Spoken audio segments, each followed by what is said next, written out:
The deed hit the table like a gunshot.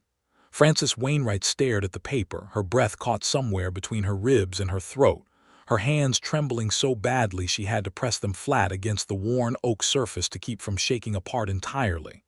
The lantern light caught the ink, made it burn like something alive, and she read the words again even though she already understood them the first time.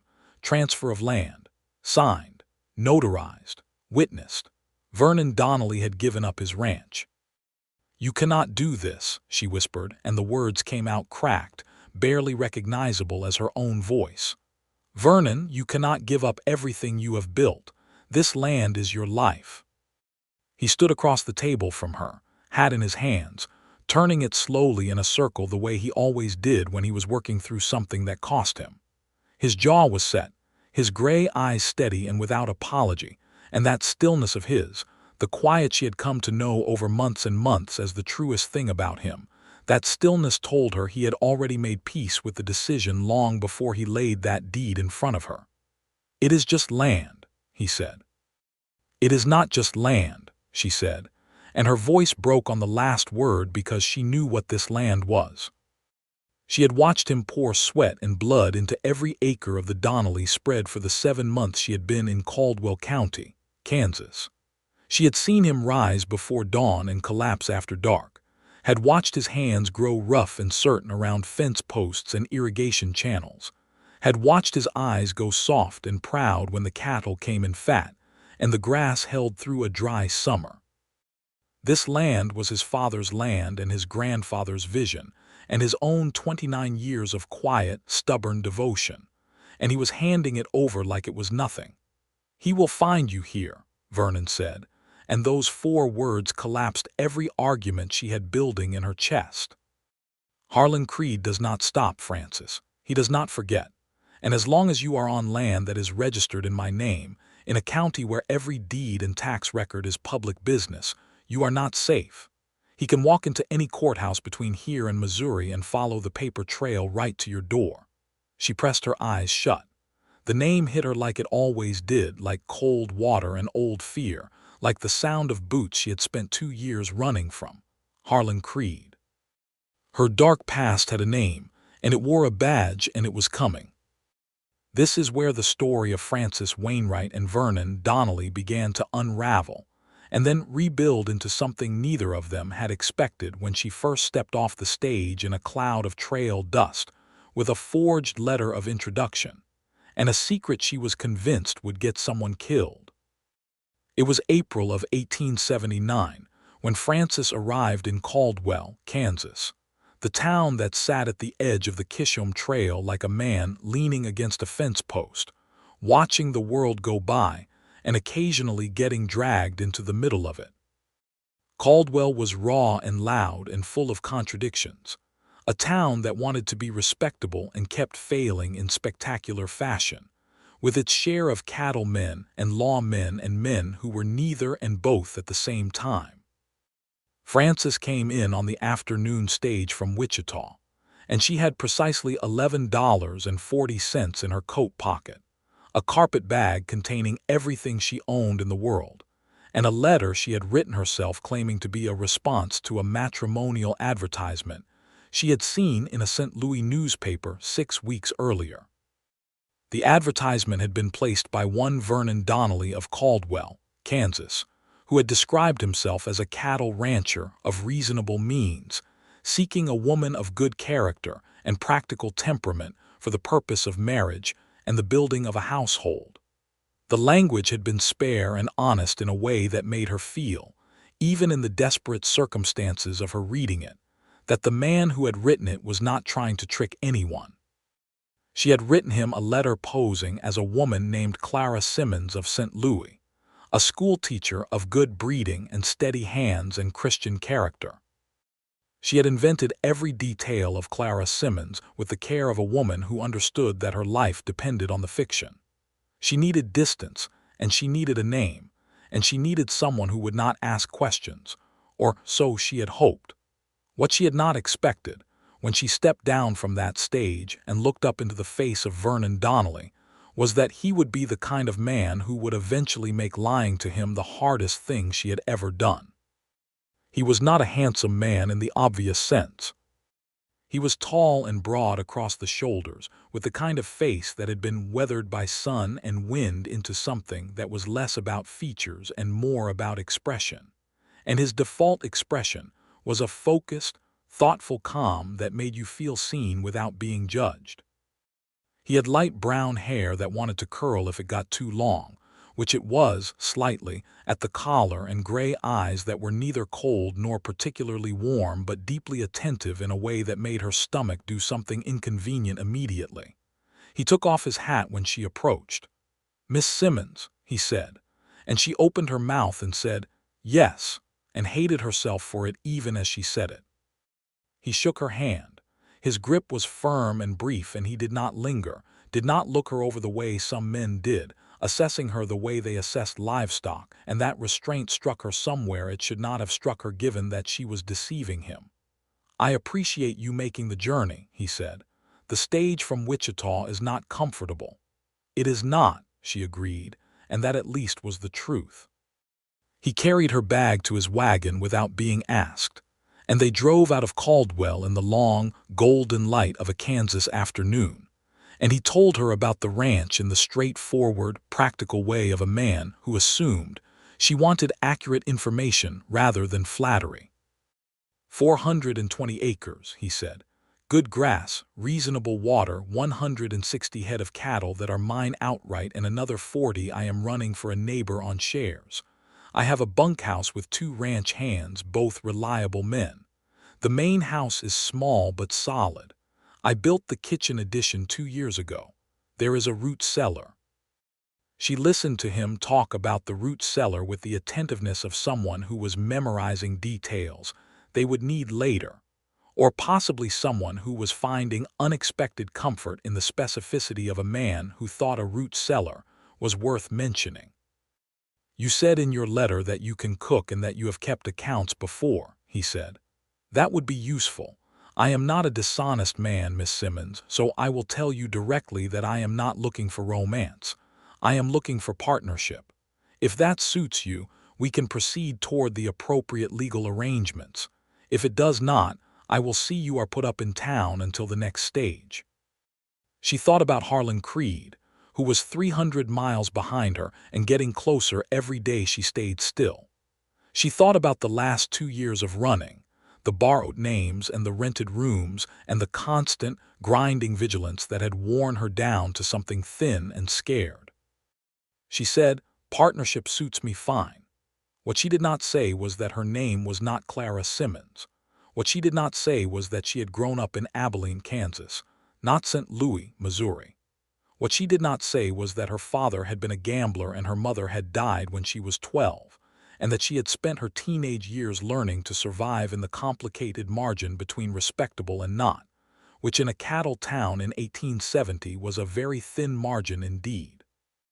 What she absolutely did not say was that Harlan Creed was a deputy United States Marshal based out of Dodge City, who believed with complete sincerity and total wrongness that Frances Wainwright had stolen $4,700 from a man named Theodore Creed, his brother, and that he had been hunting her across 3 states for 22 months because of it. The money had not been stolen. It had been her own. Theodore Creed had kept her wages for 14 months, the wages she had earned working as a bookkeeper for his mercantile in Dodge City, and when she finally confronted him with the ledger evidence of what he had done, he had accused her of theft in front of witnesses, and then used his brother's badge to make the accusation official. She had run because the alternative was a jail cell and a jury in a town where the Creed name meant something and hers meant nothing. She had been running ever since. The Donnelly Ranch sat on rolling ground south of Caldwell, close enough to the Chisholm Trail that you could sometimes hear the distant lowing of cattle being driven north, but far enough that the day-to-day noise of town did not reach you. The main house was exactly as described, small and solid, built from timber and planed boards with a stone chimney and a deep porch that faced east to catch the morning light. She stood on that porch her first evening and watched the sun go down over the Kansas grassland in a blaze of copper and rose, and felt something in her chest loosen just slightly, the way a knot loosens when you stop pulling at it from both ends. Vernon came and stood beside her at a respectful distance. He did not say anything for a long moment. The quiet between them was not awkward in the way silences between strangers usually were. It was more like shared weather. "It is beautiful," she said. "Yes," he said simply. They ate supper together that first night at the kitchen table, salt pork and cornbread and coffee strong enough to stand a spoon in, and she noticed that he had set the table properly, had put a cloth down, had made an effort that he did not call attention to. She noticed things like that, the small kindnesses that men did not expect to be observed. She noticed that he said grace quietly and briefly, not performatively. She noticed that he refilled her coffee cup without being asked. She noticed that he asked about her imaginary teaching career in St. Louis with the genuine curiosity of someone who found other people's work interesting, not as interrogation but as conversation, and that the fiction was becoming more elaborate and more painful with every detail she added to it. She noticed that she liked him, and that liking him was a problem. The legal arrangements, as Vernon had called them, were conducted with the help of a justice of the peace in Caldwell named Oliver Howell, who was small and cheerful and efficient, and who married Frances Wainwright, still presenting as Clara Simmons, to Vernon Donnelly on the 4th day of April, 1879, in an office that smelled of wood polish and tobacco with Vernon's 2 ranch hands, a man named Pete Adler and a younger man named Sam Galt, serving as witnesses. Vernon shook her hand after. She did not know whether to find that funny or heartbreaking, so she found it both.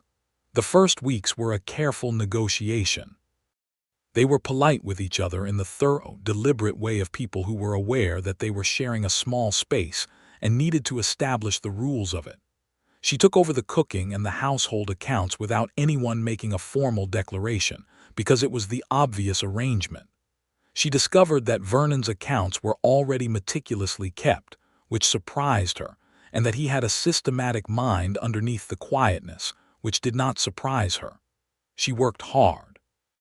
She had always worked hard. She organized the root cellar and the kitchen pantry, and began a kitchen garden in the soft April ground on the south side of the house. She learned the rhythms of the ranch, the morning routines and the afternoon patterns, and she found that fitting herself into those rhythms came naturally, which told her something about the structure of her own mind that she had not fully understood before. Vernon worked from before sunrise to after dark, and when he came in he was tired in the deep, satisfying way of physical labor, and he was quiet, and she had come to find his quietness not cold but restful in a way that no one in her life had ever been. He was kind. That was the essential fact of him that kept catching her off guard. Not sentimental, not demonstrative, but genuinely and consistently kind in ways that were woven into how he moved through the world rather than put on for display. He remembered that she had mentioned preferring her coffee with a little more heat, and he kept the pot close to the coals without remarking on it. He fixed the hinge on the back door without waiting to be asked. He brought wildflowers once, just laid them on the kitchen table without ceremony and walked back out, and she had stood there looking at them for a long time.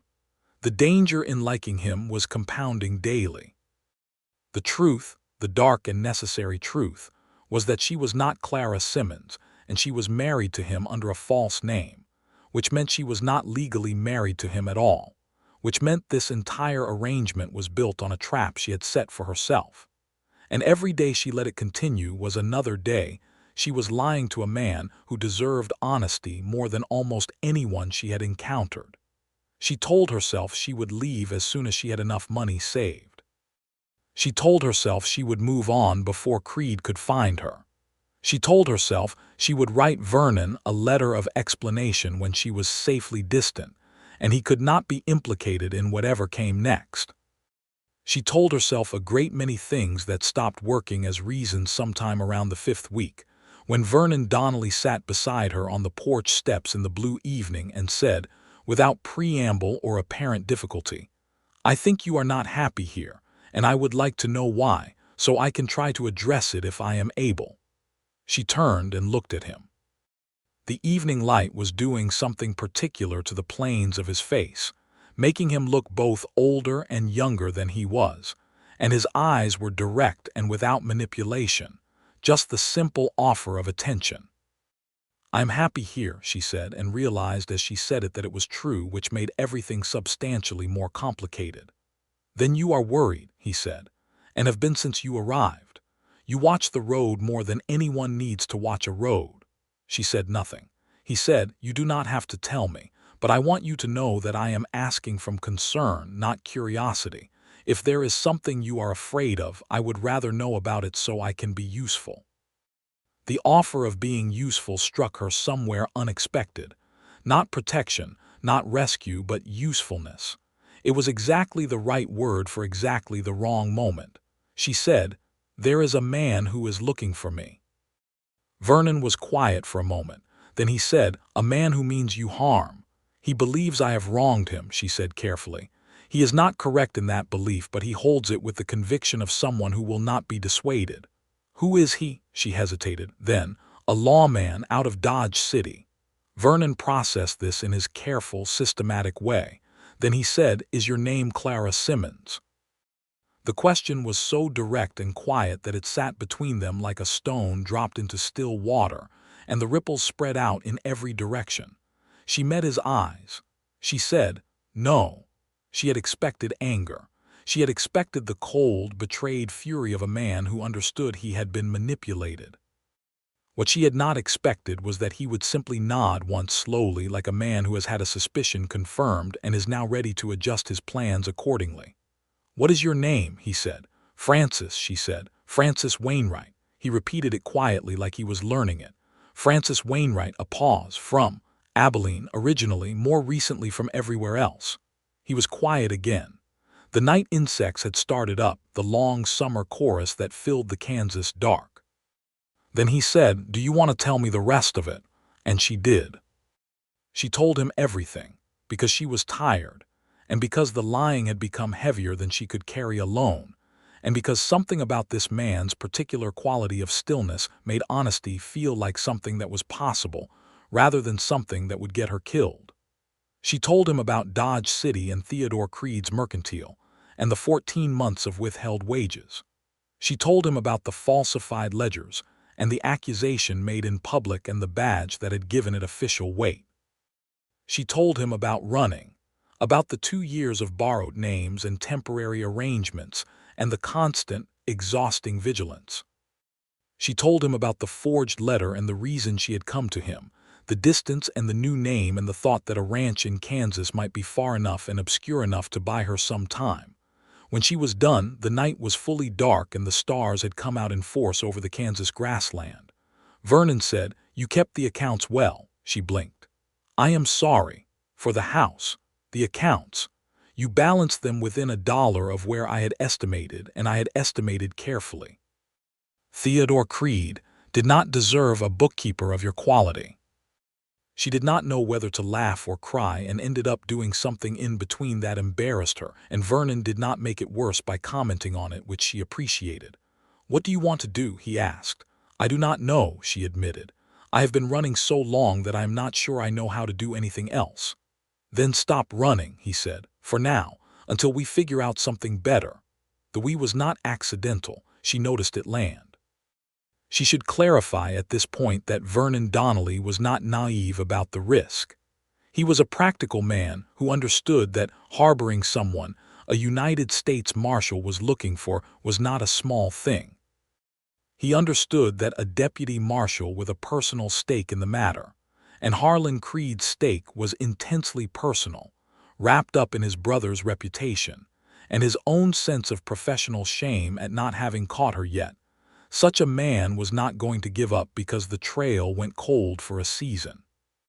He also understood, and this was the part he did not say aloud to Frances that night, that the marriage being legally questionable since it had been contracted under a false name was a problem that had multiple solutions, and only one of them required her to leave.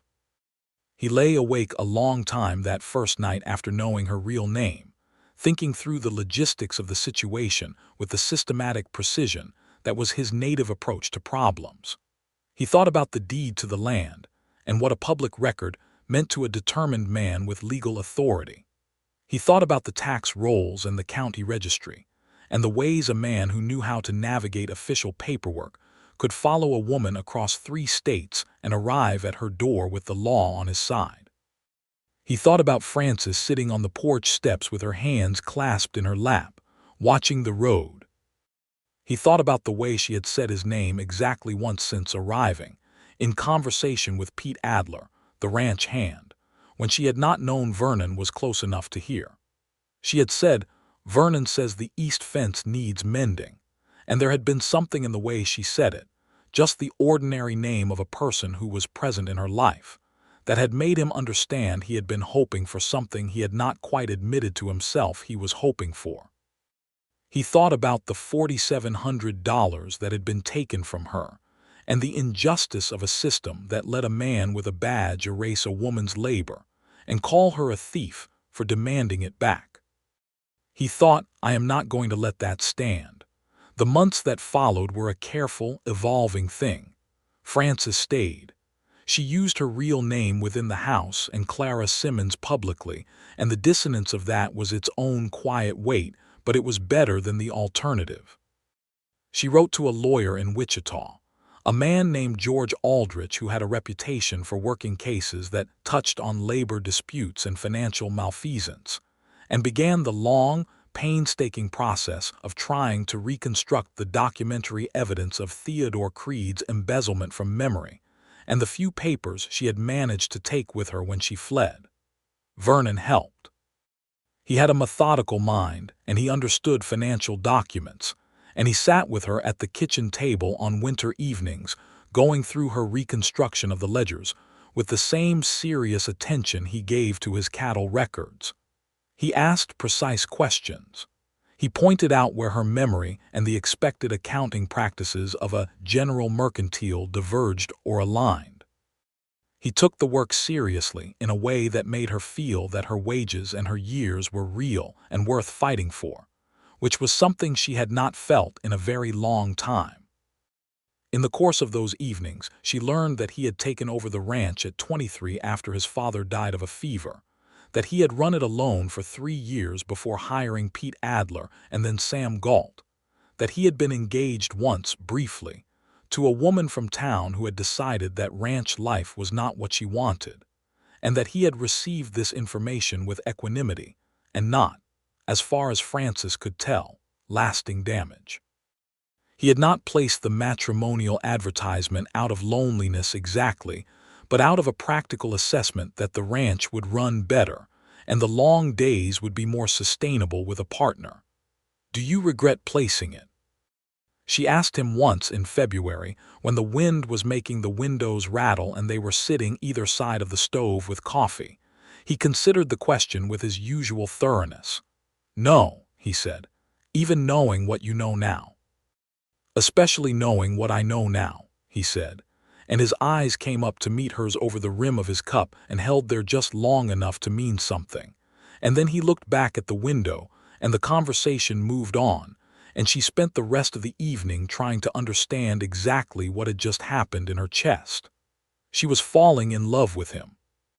She had been falling in love with him, she suspected, since approximately the root cellar speech on the drive from town, and the process had been steady and unhurried, and as inevitable as water finding its level. The trouble was that she was not Clara Simmons, which meant the marriage was not valid, which meant she was not his wife, which meant there was a whole architecture of legal and moral uncertainty surrounding whatever was growing between them. She raised this eventually in March, when the ground was beginning to soften and the first thin green was showing on the Kansas hills. "The marriage is not legal," she said. They were in the kitchen and she had her back to him, ostensibly checking the progress of a stew, but really because she could not look at him while she said it. "I know," he said. "I married you under a false name." "Yes, that is fraud, technically." She turned around. He was sitting at the table with his hands flat on the surface, not fidgeting, not nervous, just present. Vernon, I need you to understand what that means. If Harlan Creed finds out and finds out quickly, it becomes additional evidence that I am the kind of woman who deceives people. It makes everything worse. Or, he said, we correct it. We cannot simply correct a fraudulent marriage. We can get married again, he said, this time with your real name, which is Frances Wainwright, which is a legal name, which has never been formally charged with anything because Harlan Creed has been operating on personal authority rather than official warrant, according to what your lawyer Aldrich wrote back last month. She had read that letter from George Aldrich several times.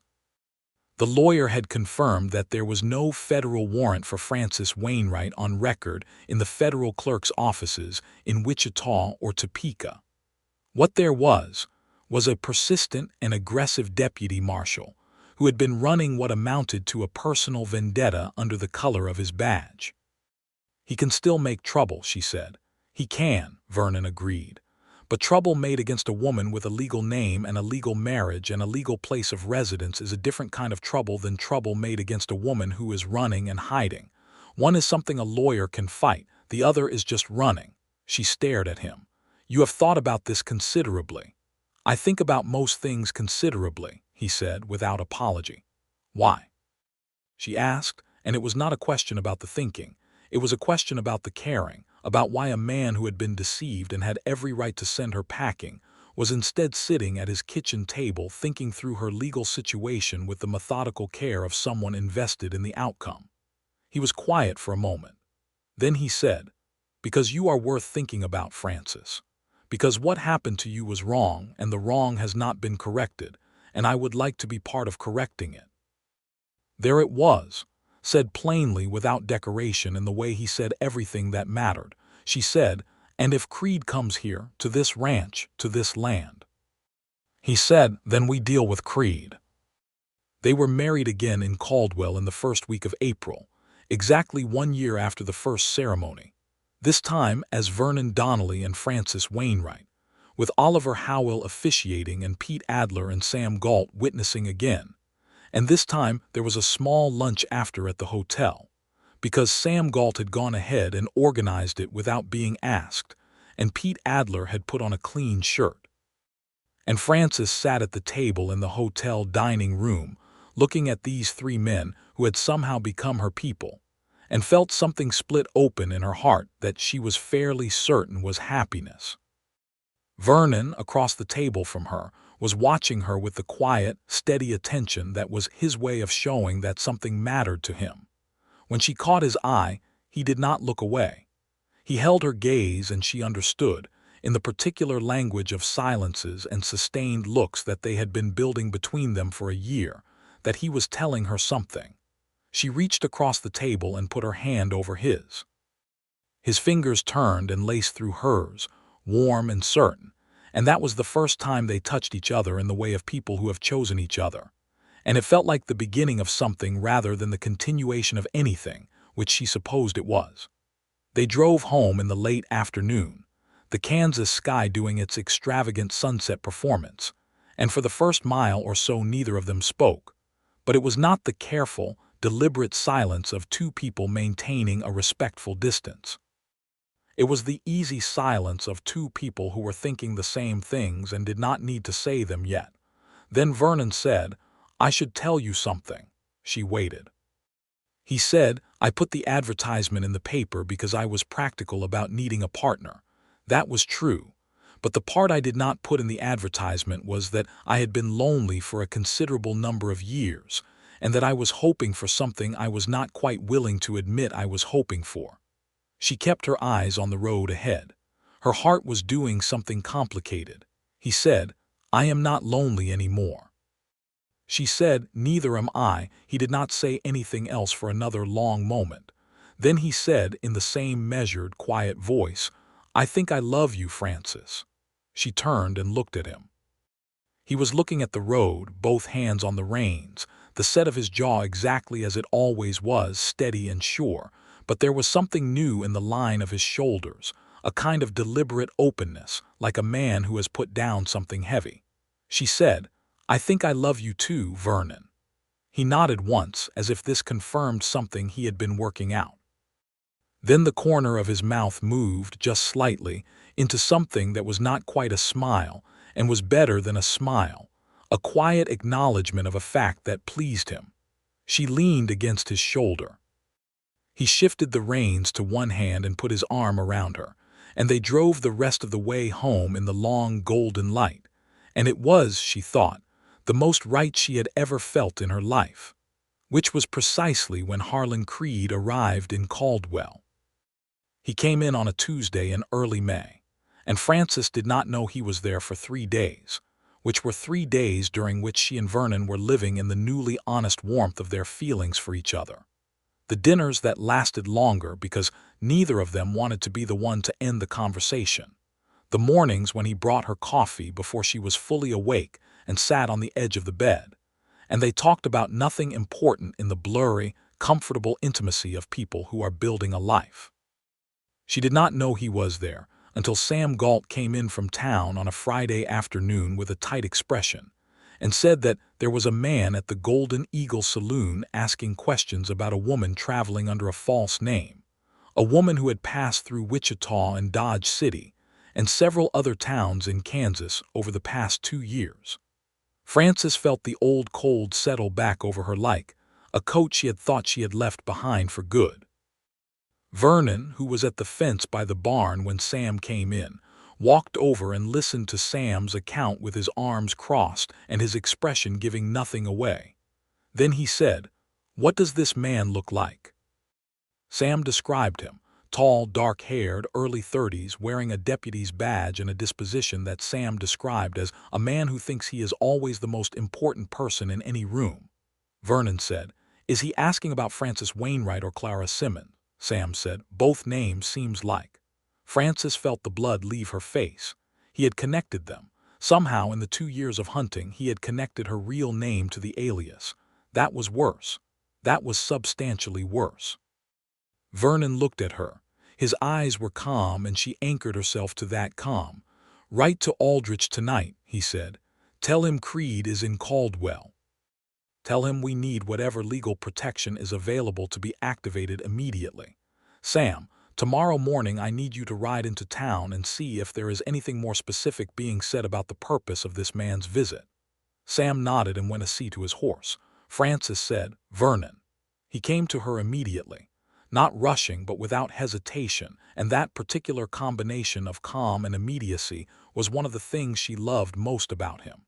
"He is going to come here," she said. "He is going to find the deed in the county records, and he is going to come here. And there is nothing a letter to a lawyer in Wichita is going to do before he gets here." "Probably not immediately," Vernon said, "but Aldrich can file for an injunction. He mentioned it as a possibility in his last letter. That takes time." "Yes," he admitted, "and while we are waiting for time, Creed is in Caldwell." "Yes," he said again. "Vernon, I cannot have you in the middle of this. If he comes here and makes trouble on your land, he can involve you. He can make claims against you. He is a deputy marshal, and he is angry, and he is not going to be careful about how he swings his authority." "I know," he said. "Then you know that the safest thing, the thing that protects you, is if I am not on your land when he comes." Vernon was quiet for a moment. "That is one solution," he said. "It is the correct solution," she said, and her voice was steady even though her hands were not. "I have brought this to your door, Vernon, all of this, the deception and the legal uncertainty, and now a federal deputy marshal in your county. This is my dark past, and it is not yours to carry." He said, "You are my wife, Frances.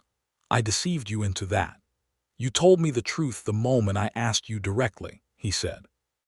"And we were married again with your correct name and the law's proper knowledge, and I made that choice with full information. You are my wife." She looked at him for a long time. Then she said, "He will look at the county records. He will look at the deed. He will see your name and he will come here." And that was when she saw something shift in Vernon Donnelly's expression, something move behind his gray eyes in the systematic, methodical way of a man who has been running numbers and has arrived at an answer. He said, "What if my name was not on the deed?" she said. "What?" he said. "The land is mine. but ownership can be transferred. If the deed is re-registered in another name, a corporation, a trust, something that exists legally but does not immediately connect to this ranch house and this location, Creed cannot follow the paper trail directly to your door. She understood immediately what he was proposing, and the cost of it hit her like a physical blow. Vernon, you cannot transfer the deed to your own land. That is not a small thing. That is everything you have. It is not permanent, he said. It is a legal instrument. Things that are recorded can be re-recorded. And if something goes wrong, if Creed finds a way to complicate the transfer, if the trust is challenged legally, you could lose the land entirely. Yes, he said. That is a possibility. That is your father's land, she said, and her voice broke on it. That is your grandfather's vision. You told me. You told me what this place means to your family. I know what it means, he said. Then how can you even consider giving it up? Because I know what you mean, he said, and there was no drama in it, no flourish, just the plain and certain statement of a man who has weighed his values against each other and knows where they come out. The land is 420 acres of Kansas grassland. You are Frances Wainwright. These are not equivalent things in my accounting. She could not speak for a moment. She stood in the yard of his ranch in the May afternoon with the wind moving the long grass and the distant sound of the cattle from the south pasture, and she looked at this man who was quiet and kind and stubborn and deeply, essentially good, and she felt the full weight of what he was offering and what it would cost him. Do not do this, she said. Vernon, please, there has to be another way. There may be another way, he said. I intend to exhaust the alternatives. But I want you to know that this option exists and that I am willing to use it. I need you to understand that clearly. She understood it. She understood it completely. And the understanding broke something open in her and also built something solid in the same moment, which was a contradictory experience that she had no framework for except love. She wrote to Aldrich. Vernon sent Sam Galt to town with the letter and with instructions to keep his ears open without engaging the deputy directly. Creed, it turned out, was being methodical. He had not yet gone to the county recorder's office, was still in the information-gathering stage, talking to people in saloons and feed stores, the way you do when you arrive in a new town and are trying to establish the landscape before making a move. Vernon was also being methodical. He rode into Caldwell himself on the Thursday, told Frances he had an errand, and came back in the evening with a set expression and 3 documents that he spread on the kitchen table. I have spoken to a solicitor named Marsh here in Caldwell, he said. He can execute a transfer of the deed to a land trust on short notice. The trust is a legal entity that exists in Kansas law and has to be registered in Topeka, which takes the public record one step further from local eyes. It would not make the land untraceable, but it would make tracing it significantly slower and more complex. Frances looked at the documents. You already had these drawn up. Yes, before speaking to me. I wanted to have accurate information before having the conversation, he said, and that was so entirely Vernon that she could not be angry at him for it. What does Marsh think of your chances of keeping the land under the trust if it is challenged? Good, Vernon said, if the challenge is from a private citizen. Less certain if the challenge comes from a federal officer with institutional backing. He paused. But Aldrich also wrote back this morning. Sam brought it back with him. Aldrich has filed for an emergency injunction restraining Creed from acting in any official capacity in regard to Frances Wainwright, pending a hearing on the merits of the underlying accusation. The injunction is before a federal judge in Topeka. Frances felt something loosen in her chest. An injunction, that means Creed cannot act officially. He cannot act officially with the force of his badge, Vernon corrected carefully. He can still operate personally, and he is the kind of man who will. They both knew that. A man who had spent 22 months hunting one woman across 3 states was not going to stop because a piece of paper told him to. We also, Vernon said, have this. He laid a 4th document on the table. It was a sworn affidavit, and it had Pete Adler's signature on it and Sam Galt's signature on it. She read it. It was a detailed account of Frances's character and conduct during her time on the Donnelly ranch, her work, her reliability, her honesty in all her dealings with the men of the ranch, her household management, her evident competence as an accountant. Character witnesses, she said. Every court proceeding benefits from them, he said. She looked up at him. He was watching her with the focused, thoughtful calm that was his face when he had worked something through and was confident in where he had landed. He had done all of this, the solicitor and the land trust and the affidavit from his own employees in the space of a few days, quietly and systematically, and had laid it in front of her not as a rescue operation but as a set of options clearly explained. She said, the land trust. He waited. She said, if we do the land trust and Creed comes here, the deed in the county record will not show your name. It will show the trust. Correct. But you will still be living here, on the land. Yes, he will find that out. Probably. But the legal question of who owns the land becomes more complicated, and complicated is our friend in this situation. It buys time for the injunction to be enforced and for Aldrich to make the case in Topeka. She looked at the transfer documents for a long moment. Then she said, Vernon, I need you to look at me and tell me honestly that if this goes wrong, if the trust is challenged and the land is somehow lost in the legal machinery, that you will not regret this, that you will not 10 years from now look at me and carry it. He held her gaze. I could lose this land to a drought, he said. I could lose it to a bad winter or a cattle disease or a bank calling in a loan I have not asked for yet. Land is always conditional, Frances. The only things I want in this life that are not conditional are you and whatever we build together. And those things are worth protecting at any cost I can afford. She held his gaze for a long moment. Then she crossed to him and took his face in her hands and kissed him, fully and without reservation, for the first time, and he kissed her back with the same steadiness and certainty that he brought to everything, his hands coming up to hold her like she was something he intended to keep. When she stepped back, her eyes were bright and she said, "File the transfer," he nodded. In the morning, the transfer was filed on a Friday. The deed was placed in the name of the Donnelly Family Land Trust, a legal entity registered in Topeka with a trustee who was George Aldrich, the lawyer in Wichita, which put another degree of bureaucratic separation between the land and the man whose boots were standing on it. It was not invisible, but it was slow, and slow was what they needed. Harlan Creed came to the Donnelly Ranch on the following Tuesday. He came in the afternoon, which surprised Frances, because she had expected him to come at dawn the way lawmen who wanted to disorient people did. He came in the afternoon in the bright May light, riding a good gray horse and wearing his badge openly, and he came to the front gate of the property and stopped there and called out. Vernon went out to meet him. Frances stood on the porch and watched. Creed was exactly as Sam had described him, tall, dark-haired, with the bearing of a man who expected to be taken seriously. He looked at Vernon with the assessing attention of someone accustomed to reading people quickly, and he said, "I am looking for the owner of this property." Vernon said, "I live here." "Are you Vernon Donnelly?" "I am." "Is this your land, Mr. Donnelly?" "It is land I live on," Vernon said. Creed's jaw tightened. He had expected a simpler conversation. The deed in the county record shows this property belonging to a trust. "That is correct," Vernon said. "I am looking for a woman," Creed said. "She may be using the name Clara Simmons or Frances Wainwright. I have reason to believe she may be in this area." "On what authority are you making this inquiry?" Vernon asked. Creed reached into his coat and produced a folded paper.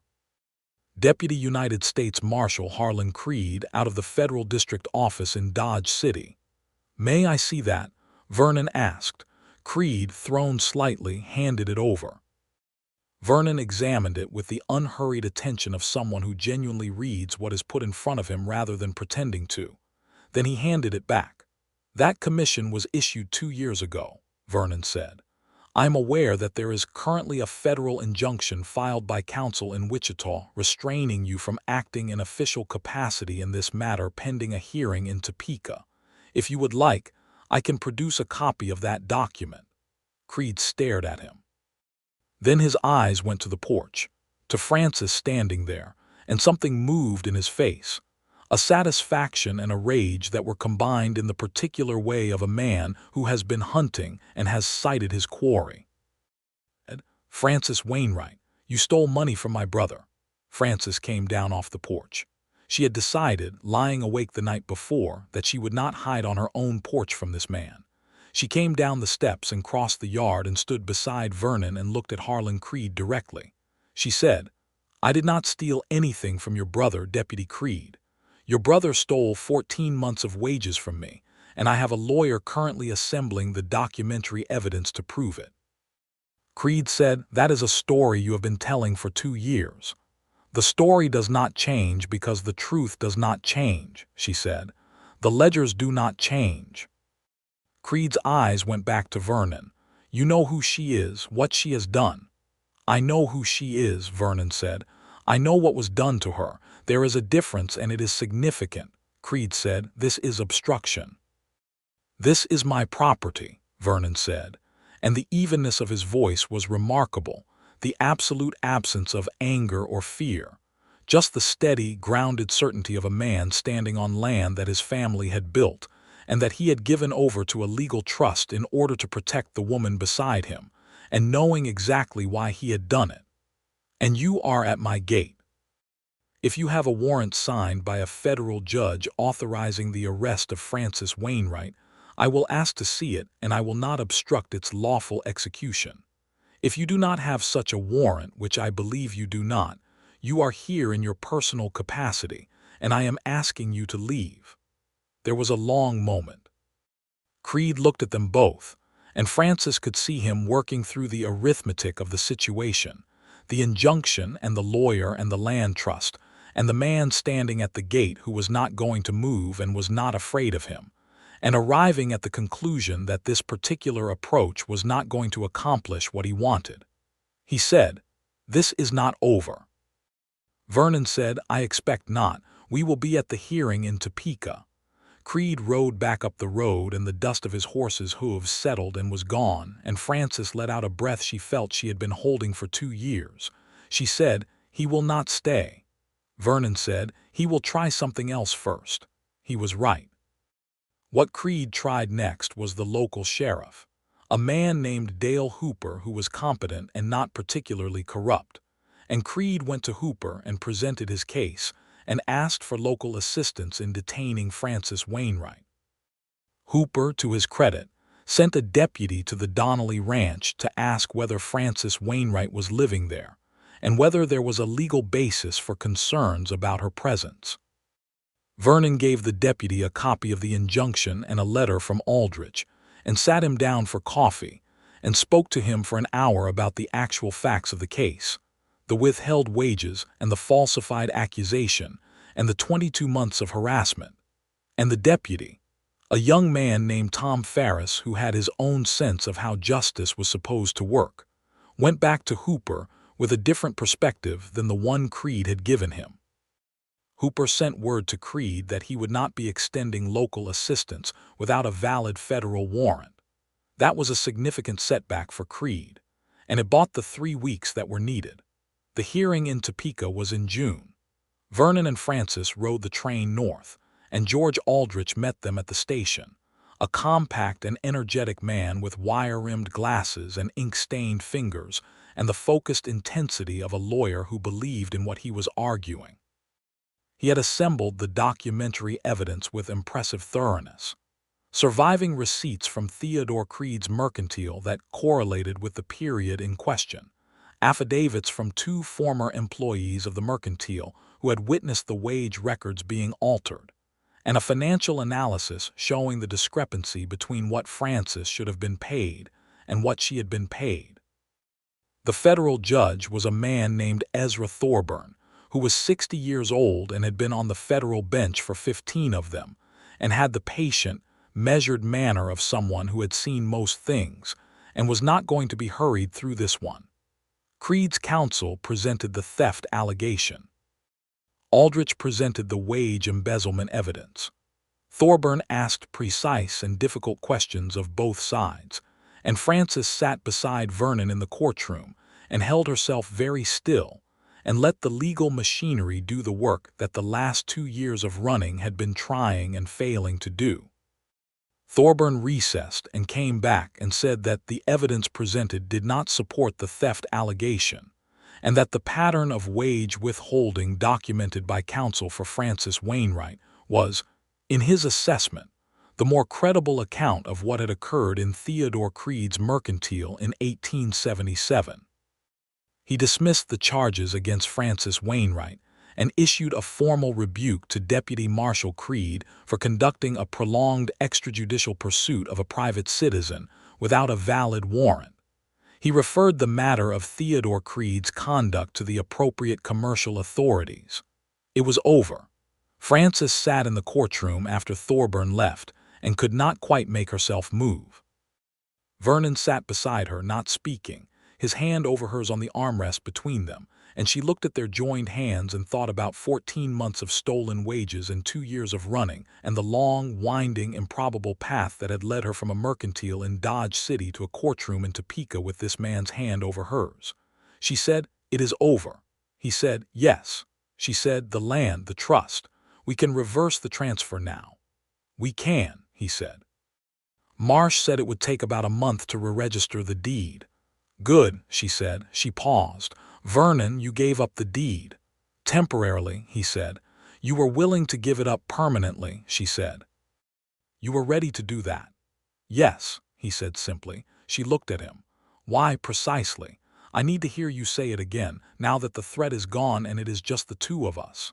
He turned in his chair to face her fully, and his gray eyes were direct and steady and warm in a way that she had learned to read as the fullest expression of what was in him. He said, "Because you are worth more than 420 acres. Because what happened to you was a wrong that needed to be set right, and I had means to help set it right, and declining to use those means because they cost me something would have been a failure of character. And because, Frances, I love you, and the question of what I am willing to give up for you has a very simple answer." She held his gaze. Then she said, "I love you too, Vernon," and meant it with everything she had, without reservation and without the shadow of fear that had been behind every feeling she had let herself have for the last 2 years. He stood up and offered her his hand in the formal, old-fashioned way that he sometimes had, and she took it, and they walked out of the federal courthouse in Topeka into the June sunshine. And Aldrich shook their hands and declared the occasion worthy of a good dinner, and they went and had a good dinner, and Frances laughed for the first time in what felt like years, fully and without catching herself. Vernon watched her laugh. She caught him watching. "What?" she said. "Nothing," he said, with that small, private movement of his mouth that was better than a smile. "I am just glad." They came home to the ranch in the height of the Kansas summer, with the grass long and the cattle fat, and Pete Adler and Sam Galt, both displaying various degrees of attempted nonchalance that barely concealed how pleased they were with the outcome of things. Pete had planted a row of sunflowers along the south fence of the kitchen garden while they were gone, which he claimed was not a gesture of any kind, but which made Frances suspect that Pete Adler had a considerably more sentimental interior than he let on. The deed was re-registered to Vernon Donnelly in July, and when Marsh rode out with the new document and laid it on the kitchen table, Frances put her hand on it and felt something complete itself in her, some circle that had been open for a very long time. She had work to do, not the anxious, survival-focused work of the last 2 years, but the good, building kind of work, the kind that accumulates and grows and has something to show for itself. She wrote to Aldrich about Theodore Creed's mercantile, and over the following months the documentation Aldrich had assembled was turned over to a Kansas state investigator, who opened a formal inquiry into Theodore Creed's financial practices. The inquiry eventually resulted in Theodore Creed paying a substantial fine and making restitution to 3 of his former employees, Frances among them. The restitution was not $4,700, but it was close enough, and when the bank draft arrived in January of 1880, she sat with it at the kitchen table for a long time and thought about the years it represented and the distance she had traveled to get it back. Vernon came in from the cold with his coat dusted with snow and found her sitting there. "It came," he said. "It came," she said. He sat down across from her. He waited. She said, "I want to put half of it into the ranch. The east pasture you said needed improving. The new well you said would be practical but not immediately possible." He said, "Frances, that money is yours." "I know," she said. "I am choosing what to do with it. The ranch is ours and I want to put money into it. Is that acceptable to you?" He held her gaze. Then he said, "Yes, that is acceptable," she said. "The other half I want to keep in an account in Wichita, in my own name, just mine." He nodded immediately without hesitation. "That is yours to do with. Is that strange to you?" "No," he said. "A woman who has had her wages stolen should have money of her own that is unambiguously hers. That is straightforwardly logical." She loved him for that. Among a very great many things, she loved him for the way his sense of fairness was so deeply and naturally embedded in him that he did not need to think about it. The winter of 1880 was a good one. Not easy.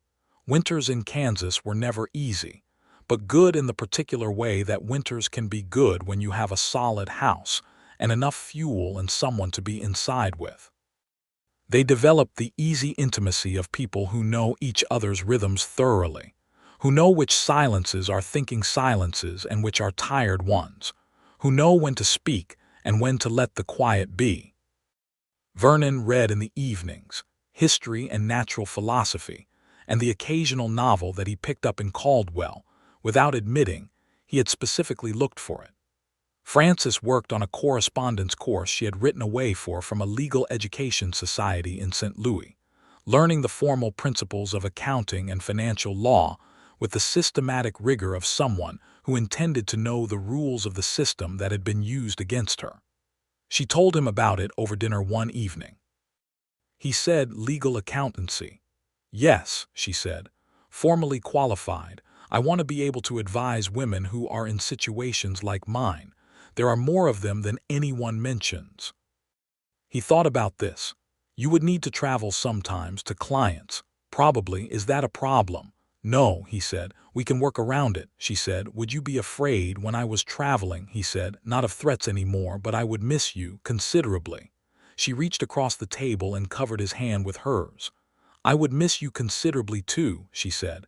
That spring she found that she was pregnant. She told him on a Sunday morning in April, which meant it was almost exactly 2 years since she had first stepped off the stage in Caldwell with $11 and a forged letter and a secret. She told him plainly, because that was how they talked to each other, and he went very still the way he did when something moved him deeply, the absolute stillness of a man who is processing something too large for immediate expression.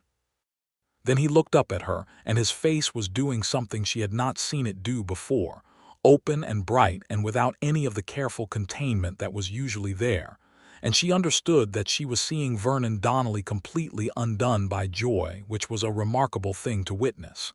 He said, "Frances." She said, "Yes." He said, "Come here."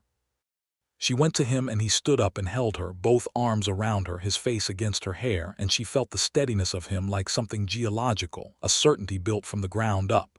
He said quietly into her hair, "Are you well? Are you happy?" She said, "I am very happy." He held her more tightly. Then he said, "I need to repair the room off the kitchen. I have been meaning to do it for a year. It would make a good nursery." She laughed into his shoulder. Of course his first practical thought was the nursery. "There is time," she said. "There is," he said, "but I would like to begin soon." He began that week. The summer of 1880 proceeded in the ordinary, extraordinary way of days that are full of work and small pleasures and the steady accumulation of a life being built.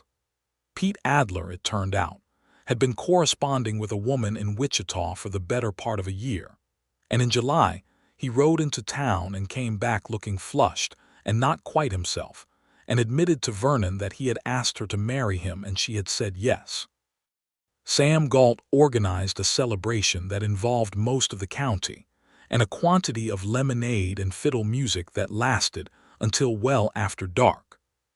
Frances danced with Vernon on the packed earth outside the barn, which was not something Vernon generally did, but which he did that night without apparent self-consciousness, guiding her carefully, and at the rhythm she set given her condition, and Pete Adler's soon-to-be wife, a solid and pleasant woman named Marjorie, watched them dance, and said to Sam Galt that they were the best advertisement for matrimony she had ever seen, which Sam Galt wrote down because he was that kind of person.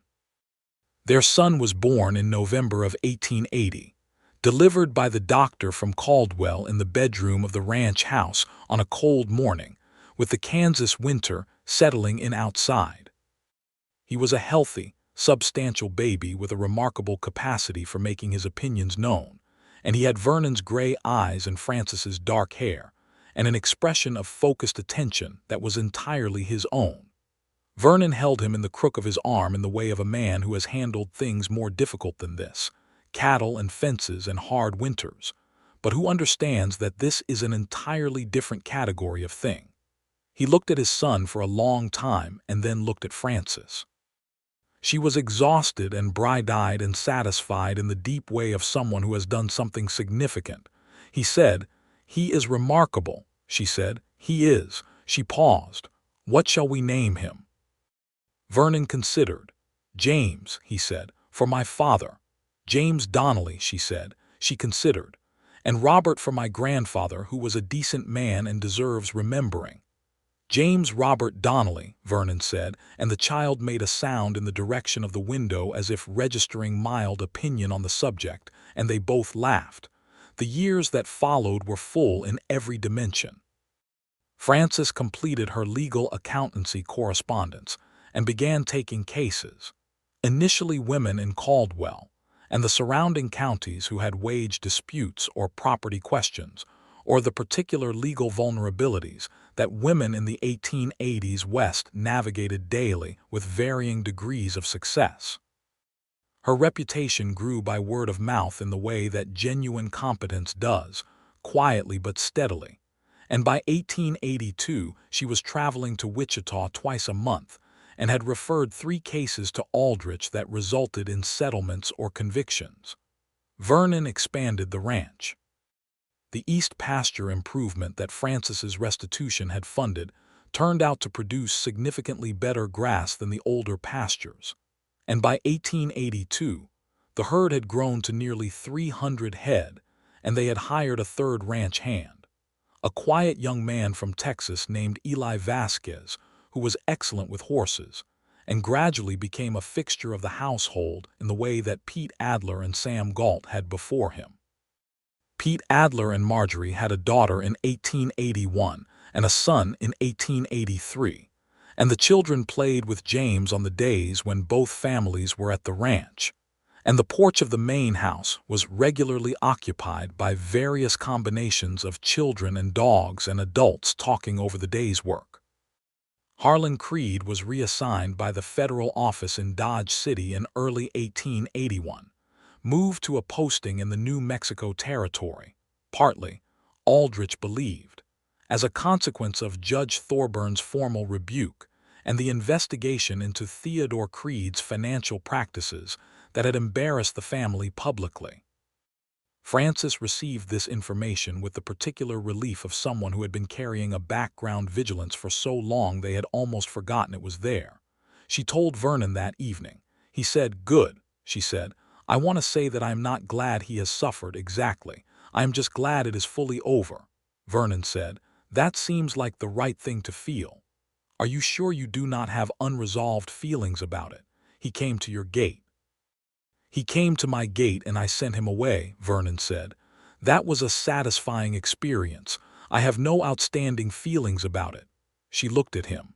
"You are, without question, the most grounded person I have ever known." "That is a kind way of saying I am sometimes dull." "It is not," she said. "It is exactly what I said. You are grounded, like the land, like something that can be relied upon in every weather." He looked at her for a moment with the full, steady attention that was his most profound expression of feeling. Then he said, "You are not dull either, Frances, in case that was a concern." She laughed. "I was not concerned." "Good," he said, "because you are the most interesting person I have ever known." They had a second child in 1883, A boy again, which Frances received with joy and Vernon received with the slightly comical additional focus of a man who understood that he was outnumbered by young male energy and was going to need to think carefully about how to channel it. They named him Thomas, for no ancestor in particular, but because the name suited him, which was apparent from approximately the second week of his life, when he was already displaying a personality considerably more externally oriented than his brothers. James at 3 was a thoughtful child who collected rocks and listened carefully when his father explained things and had inherited. It was agreed by all observers, Vernon's quality of focused attention. Thomas at birth and increasingly thereafter was a child who was interested in everything and afraid of nothing, and who would, Frances predicted with certainty and some resignation, give them a great deal of exercise. The ranch was registered in Vernon and Frances Donnelly's names jointly. As of 1882, a change Vernon had proposed, and Frances had initially declined on the grounds that the ranch was his family land, and the logic of joint registration was more complex than it seemed. Vernon had said, "You have put your money into this land, you have put your years into it, you have built a kitchen garden and kept accounts and raised my children in this house. The land is yours as much as mine. The register should say what is true." She had said, "You gave up the deed to protect me. The least I can do is not put my name on it when you got it back." He had said, "I transferred the deed to a trust temporarily. The land never left the family, and the family now includes you. So your name goes on the deed." She had said, "You are very stubborn." He had said, "I have been told." The deed was re-registered jointly in April of 1882, and when Marsh rode out with it, Frances put her hand on it the way she had when the original deed came back from the trust, feeling the weight of what it represented. And this time the circle that completed itself was larger and included more people and more years and was immeasurably better for it. In 1884, George Aldrich wrote to tell them that Theodore Creed had been found to have engaged in fraudulent financial practices with 3 additional former employees after Frances, and that a civil judgment had been entered against him for a total amount that represented, Aldrich estimated with evident satisfaction, considerably more than he could comfortably pay. He was not in prison, the law being what it was in 1884 Kansas regarding commercial fraud, but he was substantially diminished and publicly known to be so. Frances read the letter at the kitchen table with James on her knee asking her questions about what she was reading and Thomas on the floor behind her engaged in some project involving a set of blocks and evident ambition. She said to Vernon, who was across the table with his coffee and the cattleman's quarterly report, "Aldrich says Theodore Creed has been civilly ruined." Vernon said, "I saw." "Does that satisfy you?" He thought about it. "More or less," he said. "I would have preferred a criminal conviction, but I am aware that the system does not always produce that." "You have been angry about this the whole time," she said. She was not asking. "Yes," he said simply, quietly. "But yes, you never showed it. It was not useful to show it," he said. "You were already carrying enough fear. I did not need to add my anger to that." She looked at him over James's head. "That is," she said, "an extraordinary thing to have done." He shrugged in his slight, dismissive way that meant he was uncomfortable with being observed too directly. She said, "Vernon." He looked up. She said, "I love you." He held her gaze. Then he said, "I love you, Frances," with the full, certain, unelaborated directness that was the truest thing about him. And James, who was for and developing opinions about adult conversation, said, "I know, you always say that," and both his parents laughed, which settled the matter. By the fall of 1885, the Donnelly Ranch was one of the more prosperous operations in Caldwell County, not extravagantly large. Vernon was not interested in extravagance, but stable and well-managed, and with a reputation for honest dealing that made the neighbors and the cattle buyers and the bank in town all regard Vernon Donnelly as a man whose word was reliable, which was, in his assessment, the correct reputation to have. Frances's legal accountancy practice had formalized itself into something she ran from an office she had set up in the second parlor, a room that was entirely hers, and that she organized with the systematic precision of someone who had spent years operating without the luxury of a fixed space. She had 4 regular clients in Caldwell and 6 in Wichita, and had taken on 2 cases that had gone as far as formal legal proceedings, both of which had resolved in her client's favor. Aldrich had mentioned twice that she should consider reading law properly and passing the bar, which was theoretically possible in Kansas by that time for women, and she was considering it. She mentioned it to Vernon on a winter evening when the boys were in bed and the house was quiet. He said, "You would be excellent at it," she said. "It would require more time in Wichita, more travel. We have managed so far," she said. "It would cost money, the examination preparation, the fees." He said, "We have money," she said. "It would be 3 years of significant inconvenience to this household." He said, "Frances." She waited. He said, "Do you want to do it?" She held his gaze. "Yes," she said, "very much." "Then do it," he said, and that was the whole of the discussion. She passed the Kansas bar examination in 1888, one of the first women in the state to do so, and the celebration at the Donnelly Ranch that year involved Pete and Marjorie Adler and Sam Galt and Eli Vasquez, and the children, and a considerable amount of food, and the particular happiness of people who have been through things together, and come out the other side into something good. James, who was 8, asked his mother what a bar examination was, and she explained the law to him in careful, graduated terms, and he listened with the focused attention that was entirely his father's, and asked 2 precise follow-up questions that made her laugh. Thomas, who was 5, was not listening because he had found a frog. Vernon stood at the edge of the gathering watching Frances in the center of it, talking and laughing with Marjorie and receiving the congratulations of their neighbors, and he had the expression of a man who is looking at something that constitutes the fullness of what he wanted his life to contain. Pete Adler came and stood beside him. Pete said, "She turned out to be quite something." Vernon said, "Yes, she did." Pete said, "You did too, if anyone is keeping track." Vernon said, "I appreciate that, Pete." Pete said, "I always liked her from the beginning, you know, even when she was calling herself Clara." Vernon said, "So did I." Pete laughed and went back to the gathering, and Vernon stayed where he was for another moment, watching the party, watching his sons, watching Frances, and feeling the particular quality of gratitude that comes not from luck but from work and choice, and the willingness to put something important on the line for something that matters more. He had given up the deed to the land. He would do it again without hesitation, and he would do more than that, and the land was back in both their names now, and the deed was solid, and the cattle were fat and the grass was holding, and Frances was laughing in the afternoon light of a Kansas October, and none of that was contingent or conditional. All of it was real and earned and his and hers. She caught his eye across the yard.